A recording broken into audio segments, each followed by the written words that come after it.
नमस्कार दोस्तों और एग्जाम प्लस पर आज के इस बेहद खास डीप डाइव में आप सभी का स्वागत है। जी हाँ, सभी श्रोताओं का बहुत बहुत स्वागत है आज के इस सेशन में। आज की हमारी ये चर्चा भारत की समृद्ध संस्कृति के दो बहुत ही महत्वपूर्ण और अक्सर कंफ्यूज करने वाले हिस्सों पर केंद्रित है। बिल्कुल, और वो है हमारे शास्त्रीय नृत्य यानी क्लासिकल डांसेस और लोक नृत्य यानी फोक डांसेस। एकदम सही। और जो भी छात्र UPSC, UPPSC, UPP, teaching exams, SSC या रेलवे जैसी परीक्षाओं की तैयारी कर रहे हैं, उन्हें बहुत अच्छे से पता है कि ये सिलेबस का ये हिस्सा कितना जरूरी है। हाँ, मतलब किताबों में राज्यों और उनके नृत्यों की इतनी लंबी सूचियां दी होती हैं कि उन्हें देखकर अक्सर दिमाग चकरा जाता है। सच में। तो इसलिए आज का हमारा मिशन सिर्फ रट्टा मारना नहीं है, बल्कि उन सभी जटिल नृत्यों को याद करने की कुछ बेहद दिलचस्प ट्रिक्स को डिकोड करना है। और ट्रिक्स के साथ साथ हम इनके पीछे की कहानियों और फैक्ट्स को भी समझेंगे, ताकि परीक्षा हॉल में जब 4 ऑप्शन सामने आए तो सही जवाब तुरंत दिमाग में क्लिक कर जाए। बिल्कुल। तो चलिए अपनी इमेजिनेशन को एक्टिवेट करते हैं और इस सफर की शुरुआत करते हैं। सबसे पहले हम भारत के शास्त्रीय नृत्यों की बात करते हैं। हाँ, क्लासिकल डांसर्स। हाँ, किताबों में अक्सर लिखा होता है कि इनका आधार नाट्य शास्त्र है, लेकिन अगर कोई स्टूडेंट पहली बार ये विषय पढ़ रहा हो तो उसे ये नाट्य शास्त्र और इसके भाव हम कैसे समझाएंगे? इसे बहुत ही सिंपल भाषा में समझते हैं। नाट्य शास्त्र को आप भारतीय कला और नृत्य का सबसे प्राचीन मैनुअल या रूल बुक मान सकते हैं। अच्छा, एक रूल बुक की तरह। जी, इसे भरत मुनि ने लिखा था। इसमें बताया गया है कि नृत्य कैसे होना चाहिए, और एग्जाम के नजरिए से इसके 2 मुख्य भाव बहुत जरूरी हैं। वो 2 भाव कौन से हैं? पहला है लास्य, जो देवी पार्वती से जुड़ा है। इसका मतलब है नृत्य में कोमलता, सुंदरता, ग्रेस और एक तरह का फेमिनिन टच। लास्य मतलब ग्रेसफुल। बिल्कुल। और दूसरा भाव है तांडव, जो भगवान शिव से जुड़ा है। ये ऊर्जा, शक्ति, क्रोध और मैस्कुलिनिटी का प्रतीक है। जब भी हम कोई शास्त्रीय नृत्य देखते हैं तो वो इन्हीं 2 भावों के इर्द गिर्द घूमता है। ये बहुत ही शानदार और स्पष्ट परिभाषा है। अब एक बड़ा कंफ्यूजन जो अक्सर स्टूडेंट्स के सामने आता है वो है शास्त्रीय नृत्यों की कुल संख्या। हाँ, ये बहुत ही कॉमन डाउट है। कहीं 8 लिखा होता है तो कहीं 9 लिखा होता है। मतलब परीक्षा में सही किसे माना जाए? ये बहुत ही क्रिटिकल सवाल है और यहीं पर कई उम्मीदवार गलती कर बैठते हैं। देखिए, संगीत नाटक अकादमी, जो भारत में कला की सर्वोच्च संस्था है, उसके आधिकारिक डेटा के अनुसार भारत में कुल 8 शास्त्रीय नृत्य हैं। ठीक है, 8। लेकिन भारत का संस्कृति मंत्रालय छऊ नृत्य को 9वें शास्त्रीय नृत्य के रूप में भी मान्यता देता है। ओहो, तो कंफ्यूजन यहाँ से आता है। बिल्कुल। पर जब बात यूपीएससी या एसएससी जैसी प्रतियोगी परीक्षाओं की आती है और वहां ये सीधा सवाल हो, तो आधिकारिक तौर पर ये संख्या 8 ही टिक करनी चाहिए, जब तक कि सवाल में विशेष रूप से संस्कृति मंत्रालय का जिक्र न हो। तो छात्रों, ये बात अपने नोट्स में जरूर हाईलाइट कर लीजिए। खैर, अब आते हैं इन 8 नृत्यों को याद करने की ट्रिक्स पर। शुरुआत करते हैं भरतनाट्यम से, जो कि तमिलनाडु का नृत्य है। जी। इसके लिए एक बहुत ही आसान सा शब्द दिमाग में बिठाना है, भरतनाडु। बस इस शब्द को दिन में 2-4 बार दोहराना है। भरतनाडु बहुत कैची है ना? जैसे किसी मशहूर इंसान का पहला नाम बोलते ही सरनेम याद आ जाता है, वैसे ही भरत सुनते ही नाडु यानी तमिलनाडु याद आना चाहिए। बिल्कुल। और इस ट्रिक के साथ साथ इसका ऐतिहासिक संदर्भ भी बहुत महत्वपूर्ण है। भरतनाट्यम भारत की सबसे प्राचीन शास्त्रीय नृत्य शैली है। सबसे पुरानी, ठीक है। दावली बहुत पूछी जाती है। जैसे इस नृत्य की शुरुआत जिस हिस्से से होती है उसे अलारीपू कहा जाता है। अलारीपू, इसका क्या मतलब होता है? अलारीपू का मतलब होता है कली का खिलना, और जिस हिस्से में नर्तकी अपने चेहरे के भावों से अभिनय करती है, कोई कहानी सुनाती है, उसे पदम कहा जाता है। ये पूरी तरह से लास्य भाव पर आधारित है। मुझे ये अलारीपू वाला कॉन्सेप्ट बहुत दिलचस्प लगा। जैसे कोई फूल खिल रहा हो, आप विजुलाइज कर सकते हैं। चलिए अब दक्षिण भारत में ही थोड़ा ऊपर आंध्र प्रदेश की तरफ चलते हैं, जहाँ का शास्त्रीय नृत्य है कुचिपुड़ी। एकदम सही। और कुचिपुड़ी को याद करने की ट्रिक मुझे बहुत विजुअल लगती है। कल्पना कीजिए एक थाली की जिसमें एक पूड़ी रखी है, लेकिन वो पूड़ी गोल नहीं है बल्कि आधी है। आधी पूड़ी? हाँ, तो ट्रिक है पूड़ी आधी। पूड़ी से कुचिपुड़ी और आधी से आंध्र प्रदेश। अरे वाह! और आपको पता है, ये आधी पूड़ी वाली कल्पना सिर्फ एक ट्रिक नहीं है, बल्कि इसका सीधा संबंध कुचिपुड़ी के इतिहास से भी जुड़ता है। वो कैसे? कुचिपुड़ी मूल रूप से एक देव नृत्य है। देव नृत्य का मतलब है वो कला जो मंदिरों के प्रांगण में केवल देवताओं को प्रसन्न करने के लिए शुरू हुई थी। और हमारे देश में भगवान को प्रसाद के रूप में अक्सर खीर पूड़ी का भोग लगाया जाता है। अरे हाँ, ये तो एकदम सटीक बैठ गया। बिल्कुल। तो ये पूड़ी और भगवान को भोग का कनेक्शन छात्रों को ये याद रखने में बहुत मदद करेगा कि ये एक देव नृत्य है जो आंध्र प्रदेश के मंदिरों से निकला है। गजब। ट्रिक और इतिहास का क्या गजब का मेल है। चलिए अब हम भारत के पश्चिमी तट पर स्थित बेहद खूबसूरत राज्य केरल की ओर रुख करते हैं। केरल के तो दो प्रमुख शास्त्रीय नृत्य हैं, कथकली और मोहिनीअट्टम। जी हाँ, और कथकली को याद रखने के लिए बस एक तस्वीर दिमाग में लानी है। कल्पना कीजिए केरल की एक सुंदर दुल्हन की जो अपने बालों में एक कली लगा रही है। तो कली से कथकली और दुल्हन कहाँ की है? केरल की। बिल्कुल। वहीं मोहिनीअट्टम के लिए बस एक छोटा सा वाक्य है, मोह करले। मोह से मोहिनीअट्टम और करले से केरल। बहुत बढ़िया। और मैं छात्रों को बता दूं कि इन दोनों नृत्यों में बहुत ही गहरा कंट्रास्ट है जो परीक्षाओं का फेवरेट टॉपिक है। कंट्रास्ट कैसा? देखिए, कथकली एकमात्र ऐसा शास्त्रीय नृत्य है जो पूरी तरह से तांडव भाव पर आधारित है। इसमें लास से नहीं होता। इसके मुखौटे, चेहरे के भारी रंग और भाव भंगिमाएं बहुत शक्तिशाली और आक्रामक होती है। अच्छा, मतलब एकदम एनर्जी और पावर। जी। वहीं मोहिनीअट्टम भगवान विष्णु के मोहिनी रूप से प्रेरित है जो पूरी तरह से लास से है, यानी एकदम ग्रेसफुल। इसके अलावा छात्रों को एक और स्मार्ट शॉर्टकट याद रखना चाहिए। वो क्या? जिन नृत्यों के अंत में अट्टम शब्द आता है, जैसे कृष्णाट्टम या काली अट्टम, वे लगभग हमेशा केरल से ही जुड़े होते हैं। ये अट्टम वाला नियम तो सच में एग्जाम में काफी समय बचाने वाला है। अब यहाँ एक बहुत ही आम कंफ्यूजन होता है। कौन सा कंफ्यूजन? केरल का कथकली और उत्तर प्रदेश का कथक, ये नाम सुनने में इतने एक जैसे लगते हैं कि परीक्षा के प्रेशर में अच्छे खासे छात्र गलती कर बैठते हैं। हाँ, ये सिली मिस्टेक बहुत कॉमन है। तो कथक को उत्तर प्रदेश से जोड़ने की ट्रिक क्या है? वो है पान में लगने वाला कत्था।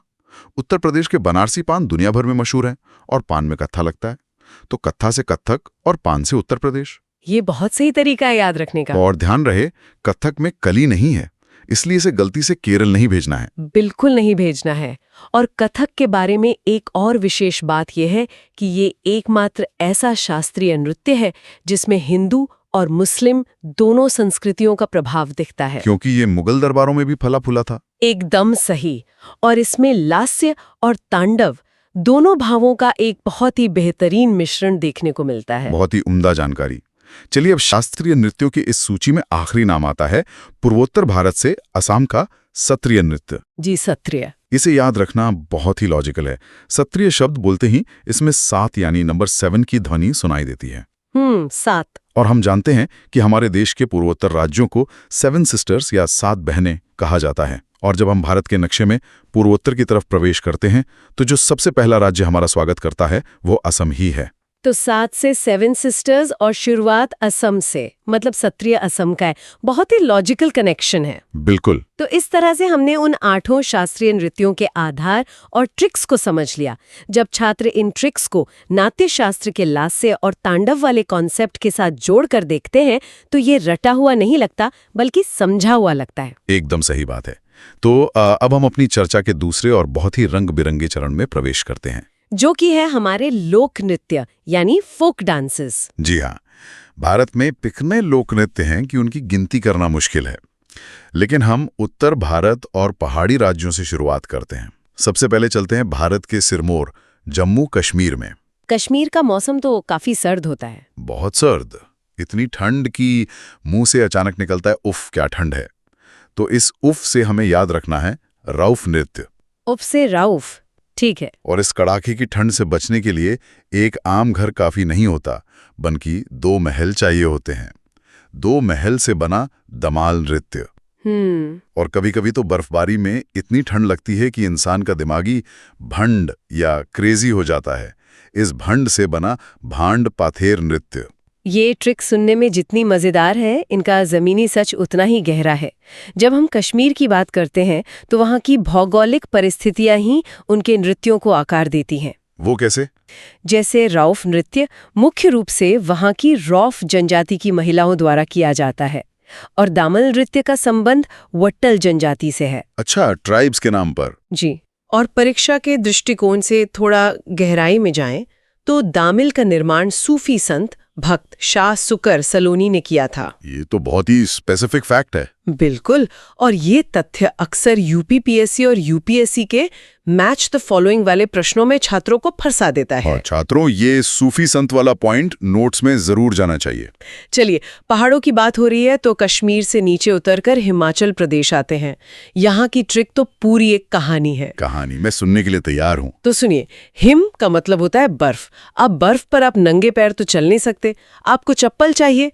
चप्पल से बना छपेली नृत्य। ठीक है, छपेली। जब आप चप्पल पहनकर बर्फ पर चलते हैं तो एक खास आवाज आती है, छम छम। इससे बना छम नृत्य। हिमाचल में चारों तरफ खूबसूरत घाटियां हैं जिन्हें हमें नाटी से जोड़ना है। नाटी से नाटी नृत्य। नाटी। अब घाटियों की ऊंची नीची ढलानों पर कोई कितना चल लेगा, बस थोड़ा ही चल पाते हैं। इससे बना थोड़ा नृत्य। और बर्फ में सहारे के लिए डंडे और नदी पार करने के लिए नाव की जरूरत पड़ती है, जिससे डंडा नाव नृत्य याद आता है। बहुत ही क्रिएटिव कहानी है। और इस कहानी में जो नाटी नृत्य है उस पर छात्रों को विशेष ध्यान देने की जरूरत है। नाटी पे क्यों? कोई खास बात है? हाँ, मैंने देखा है कि कई छात्र इसे एक साधारण लोक नृत्य समझकर छोड़ देते हैं, लेकिन हिमाचल प्रदेश के नाटी नृत्य को दुनिया के सबसे बड़े लोक नृत्यों में से एक के रूप में Guinness book of world record में शामिल किया गया है। अरे, गिनीज बुक? बिल्कुल, क्योंकि इसमें एक साथ हजारों लोग हिस्सा लेते हैं। एसएससी और रेलवे जैसी परीक्षाओं में इस तरह के वर्ल्ड रिकॉर्ड वाले सवाल बहुत आम हैं। मैंने हमेशा सोचा था कि लोक नृत्य बहुत ही छोटे और स्थानीय स्तर पर किए जाते होंगे, लेकिन ये तो ग्लोबल लेवल की बात है। चलिए, अब घाटियों से निकलकर नदियों का गढ़ यानी उत्तराखंड चलते हैं। गढ़ से तो सीधा गढ़वाली नृत्य याद आ जाता है। एकदम सही। और वहां से मैदानी इलाकों की ओर बढ़ें तो आता है ऊर्जा से भरा राज्य पंजाब। पंजाब के बिना तो लोक नृत्यों की बात अधूरी है। बिल्कुल। और पंजाब की ट्रिक बहुत ही अनोखी है। वहां के लोगों में इतनी ऊर्जा होती है कि ऐसा लगता है जैसे पंजाब में गिद्ध भी भांग पीते हैं और फिर अपने पंजे से शिकार करते हैं। तो पंजे से पंजाब, गिद्ध से गिद्दा और भांग से भांगड़ा। एकदम सही पकड़ा आपने। और पंजाब के इन दो नृत्यों में एक बहुत ही स्पष्ट विभाजन है जो अक्सर टीचिंग एग्जाम्स में पूछा जाता है। वो विभाजन क्या है? गिद्दा मुख्य रूप से केवल महिलाओं द्वारा किया जाता है और इसमें एक अनोखी बात यह है कि इसमें वाद्य यंत्र के रूप में ढोलक या अन्य भारी चीजों के बजाय अक्सर केवल तालियों या छोटे ढोल का प्रयोग होता है। अच्छा, मेनली तालियों का इस्तेमाल। हाँ। और वहीं भांगड़ा की शुरुआत मुख्य रूप से पुरुषों द्वारा बैसाखी के अवसर पर फसल कटाई के जश्न के रूप में हुई थी। बहुत ही बढ़िया जानकारी। अब आते हैं उस राज्य पर जिसके लोक नृत्यों की लिस्ट सबसे लंबी लगती है। उत्तर प्रदेश। यूपी के नृत्यों से तो हर एग्जाम में सवाल आते हैं। बिल्कुल। और यूपी के लिए हमारे पास एक मेगा ट्रिक है। इसे सभी छात्रों को थोड़ा ध्यान से और रुक रुक कर सुनना होगा। मैं भी ध्यान से सुन रही हूँ। ट्रिक है, उत्तर में कजरी की रासलीला देख छोरा नौटंकी कुल में आ गया। एक बार फिर रिपीट कर दीजिए ताकि नोट्स बन सके। दी बिल्कुल। उत्तर में कजरी की रासलीला देख छोरा नौटंकी कुल में आ गया। अब इसे डीकोड करते हैं। उत्तर से उत्तर प्रदेश, कजरी से बना कजरी नृत्य। ठीक है, कजरी। रासलीला से रासलीला, छोरा से बना झोरा नृत्य, नौटंकी से नौटंकी और कुल से बना चरकुला नृत्य। ये एक बहुत ही शानदार मेगा ट्रिक है और इन सभी नृत्यों में से जो आखिरी नाम आपने लिया चरकुला, उसे यूपीपीएससी और यूपी पुलिस की तैयारी कर रहे छात्रों को बहुत गहराई से समझना चाहिए। चरकुला में ऐसा क्या खास है? जैसा ढांचा रखती हैं और उस ढांचे में 108 तेल के दीपक जल रहे होते हैं। 108 जलते हुए दीपक सिर पर रखकर नाचना? जी हाँ, और फिर वे भगवान कृष्ण के भजनों पर नृत्य करती हैं। इसका ये संतुलन और भक्ति भाव इसे परीक्षा के लिए बहुत महत्वपूर्ण बनाता है। सच में हमारी कलाएं बेजोड़ हैं। चलिए अब हम बढ़ते हैं पश्चिम और मध्य भारत की ओर। सबसे पहले चलते हैं रेगिस्तान की भूमि राजस्थान। राजस्थान की संस्कृति तो वैसे ही बहुत वाइब्रेंट है। बिल्कुल। इसकी ट्रिक एक मजेदार सफर जैसी है। जैसे हमने राजस्थानी थाली खाई और खुशी से 13 ताली बजाई, तो 13 ताली। फिर वहां के किलों में बहुत घूमा तो घूमर, राजस्थान की चिलचिलाती धूप और गर्मी सुई जैसी चुभ रही थी, तो सुईसिनी नृत्य। और गर्मी से बचने के लिए हम भवानी मंडी स्टेशन गए, जिससे बना भवाई नृत्य। राजस्थान के नृत्य बहुत ही खास हैं। जैसे 13 ताली नृत्य की खासियत ये है कि इसे कामर जाति की औरतें शरीर पर 13 मंजीरें बांधकर करती हैं, जबकि पुरुष पीछे बैठकर बाबा रामदेव जी और हिंगलाज माता के भजन गाते हैं। शरीर पर 13 मंजीरें बांधकर बहुत मुश्किल लगता है। हाँ, और घूमर नृत्य विशेष रूप से गणगौर पर्व पर किया जाता है, जो देवी पार्वती को समर्पित है। भवाई नृत्य तो अपने हैरतअंगेज संतुलन के लिए विश्वविख्यात है। भवाई में क्या होता है? ये एक मटका नृत्य है, जहां नर्तक तलवारों की धार और कांच के टुकड़ों पर संतुलन बनाते हैं। और हाँ, एक नाम जो हम मिस नहीं कर सकते, कालबेलिया नृत्य। कालबेलिया इसे सपेरा जाति द्वारा किया जाता है, और सबसे जरूरी बात, इसे 2010 में यूनेस्को की अमूर्त सांस्कृतिक विरासत यानी इंटेंजिबल कल्चरल हेरिटेज सूची में शामिल किया गया था। यूनेस्को की सूची में शामिल होने वाला कोई भी तथ्य यूपीएससी और एसएससी के लिए सीधा सवाल बन जाता है। छात्रों, इसे जरूर नोट करें। आप थोड़ा रिलैक्स करने गोवा चलते हैं? चलिए, गोवा में छुट्टियां मनाने जाते हैं तो बोतल के ढक्कन बहुत खुलते हैं, इसलिए ट्रिक है कि संडे को वहां ढक्कन की मंडी लगती है।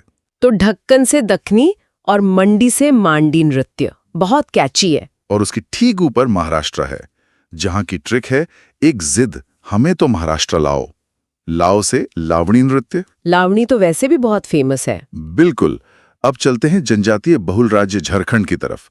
वहां की ट्रिक है कि अगर आपको झरने के पास रहना है तो पानी के तेज बहाव के कारण 4 पाई से काम नहीं चलेगा, 6 पाई चाहिए। तो 6 से बना छऊ और पाई से बना पाइका नृत्य। एकदम सही। और झारखंड के संदर्भ में ये दोनों नृत्य अत्यंत महत्वपूर्ण है। पाइका वास्तव में कोई साधारण नृत्य नहीं है, ये एक मार्शल आर्ट नृत्य है। Martial art? जी, इसे मयूरभंज जिले में मुंडा जनजाति के लोग करते हैं, जिसमें वे तलवार और ढाल लेकर युद्ध कला का प्रदर्शन करते हैं। और छऊ नृत्य, जैसा कि हमने शुरुआत में जिक्र किया था कि संस्कृति मंत्रालय इसे 9वां शास्त्रीय नृत्य मानता है। हाँ, वो 8 और 9 वाला कंफ्यूजन। वही, ये असल में एक अर्धशास्त्रीय यानी सेमी क्लासिकल नृत्य है, और इसकी 3 अलग-अलग शैलियां हैं जो 3 राज्यों में बटी हैं। अच्छा, 3 अलग-अलग राज्यों में कौन कौन से? पश्चिम बंगाल में पुरुलिया छऊ, झारखंड में सरायकेला छऊ और ओडिशा में मयूरभंज छऊ। और छऊ को भी 2010 में यूनेस्को की विरासत सूची में शामिल किया गया था। ये 3 राज्यों वाला विभाजन बहुत ही बारीक जानकारी है, इसे याद रखना होगा। अब हम अपने सफर के आखिरी पड़ाव पूर्वोत्तर और दक्षिण भारत की कलाओं की ओर चलते हैं। नॉर्थ ईस्ट के डांसेस एग्जामिनर्स के फेवरेट होते हैं, और इनकी ट्रिक्स बहुत ही विजुअल हैं। तो असम की ट्रिक थोड़ी फिल्मी है। असम की बहू काले गोपाल के साथ भाग गई। अरे वाह! तो बहू से बिहू और काले गोपाल से कली गोपाल नृत्य। बिल्कुल। नागालैंड की ट्रिक है, नागालैंड के नाग की चोंच लंबी होती है, तो चोंग नृत्य। और जब आप भारत का नक्शा देखते हैं तो सबसे अंत में नागालैंड जाकर आपको वापस मुड़ना पड़ता है। मुड़ने से बना मोड़से नृत्य। बहुत लॉजिकल है। और नागालैंड का ये मोड़से नृत्य सांस्कृतिक रूप से बहुत समृद्ध है। ये मुख्य रूप से एओ जनजाति एओ द्वारा किया जाता है। एओ ट्राइब। ठीक है। इसकी वेशभूषा बहुत ही आकर्षक होती है, जिसमें नर्तक हॉर्नबिल पक्षी के पंख पहनते हैं। हॉर्नबिल पूर्वोत्तर की एक बहुत ही महत्वपूर्ण पहचान है, और इससे जुड़े सवाल परीक्षाओं में लगातार देखे जाते हैं। बहुत ही जरूरी फैक्ट है ये। मिजोरम की बात करें तो वहां एक मजेदार ट्रिक है कि सबसे अच्छी रम चेरी की होती है, तो चेरी से बना चिराओ नृत्य। चिराओ नृत्य को लेकर भी एक बहुत ही जरूरी तथ्य है। वो क्या? इससे दुनिया भर में बांस नृत्य या बैम्बू डांस के नाम से भी जाना जाता है। इसमें लोग जमीन पर बांस की डंडियां पकड़कर ताल देते हैं और नर्तक उनके बीच कूदते हुए नाचते हैं। एसएससी में सीधा सवाल आता है कि बैम्बू डांस किस राज्य का है? तो बैम्बू डांस मतलब मिजोरम का चिराओ। चलिए मेघालय चलते हैं। वहां की ट्रिक है कि भारी बारिश या मेघ से लोहा डरता है। लोहे से बना लोहोर नृत्य। ठीक है, लोर। उनके प्रसिद्ध बेदीन खलम उत्सव के दौरान किया जाता है, जो अच्छी फसल और स्वास्थ्य की कामना के लिए होता है। बेदीन खलम नाम थोड़ा मुश्किल है, पर याद रखना होगा। और आखिर में दक्षिण का राज्य कर्नाटक, जिसकी ट्रिक बहुत ही सीधी है, गान करना। गान से यक्षगान और करना से कर्नाटक। यक्षगान तो आर्ट एंड कल्चर का बहुत बड़ा टॉपिक है। बिल्कुल। तो दोस्तों, इस तरह हमने पूरे भारत का एक सांस्कृतिक भ्रमण कर लिया। अगर हम इस पूरी चर्चा का निष्कर्ष निकालें तो ये साफ है कि ये हास्यप्रद और सरल ट्रिक्स प्रतियोगी परीक्षाओं के विशाल और डराने वाले सिलेबस को याद रखने का एक बेहद शानदार तरीका है। बिल्कुल, ये ट्रिक्स जटिल और भारी भरकम विषयों को सुलभ, आसान और मनोरंजक बना देती हैं। जब हम इमेजिनेशन और विजुअलाइजेशन की शक्ति का इस्तेमाल करते हैं तो कोई भी फैक्ट बोझ नहीं लगता। एकदम सही। तो अगली बार जब आप किसी भी परीक्षा में लोक नृत्यों या शास्त्रीय नृत्यों का सवाल देखें तो बस उन कहानियों और ट्रिक्स को याद कीजिएगा जो आज हमने डिस्कस किए हैं। और हमें पूरी उम्मीद है कि ये ट्रिक्स आपकी सफलता में जरूर काम आएंगी। आज के लिए बस इतना ही। दोस्तों, अगर आपको ये वीडियो पसंद आया हो तो लाइक और शेयर जरूर करें, और अगर आप चैनल पर नए हैं तो एग्जाम प्लस को सब्सक्राइब जरूर करें। मिलते हैं अगले डीप डाइव में। जय हिंद।